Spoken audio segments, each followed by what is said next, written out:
সহ আটিগড়া কালাইনে সম্মানীয় ব্লক কংগ্রেসের পদাধিকারীগণ, যুব কংগ্রেস, NSUI, মহিলা কংগ্রেস, সেবা দল, young brigade, minority department, SC department প্রত্যেকে পদাধিকারীগণ।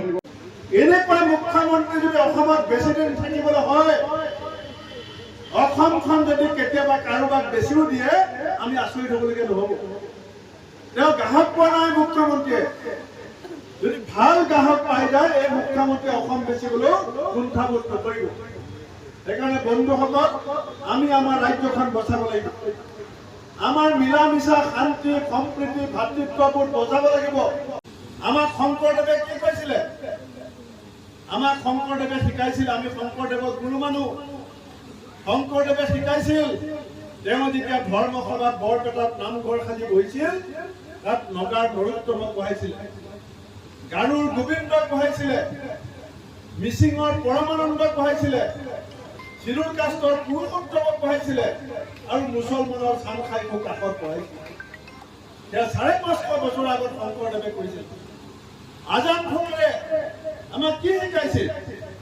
আজান ফকীৰে আমাক শিকাইছিল যে মোৰ মনত ভিন ভাৱ নাই, অ আল্লাহ, মোৰ মনত ভিন ভাৱ নাই, হিন্দু কি মুছলমান একে আল্লাহ ফৰমান, মোৰ মনত ভিন ভাৱ নাই।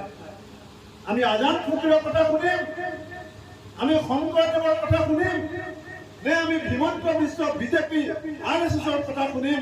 এই কথা আমি সকলোৱে মিলি সিদ্ধান্ত ল'ব লাগিব।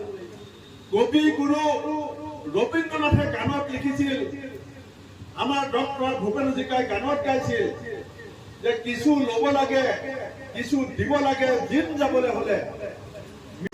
SIT যেতিয়া তেওঁৰ এনকুৱাৰী হ'ব, চিণ্ডিকেটৰ নামত কৰা লুটপাটৰ প্ৰত্যেকটো পইচা ৰাজভঁৰাললৈ ঘূৰাই নাও। এতিয়া যিমান লুটপাট কৰিছে কৰি থাকক।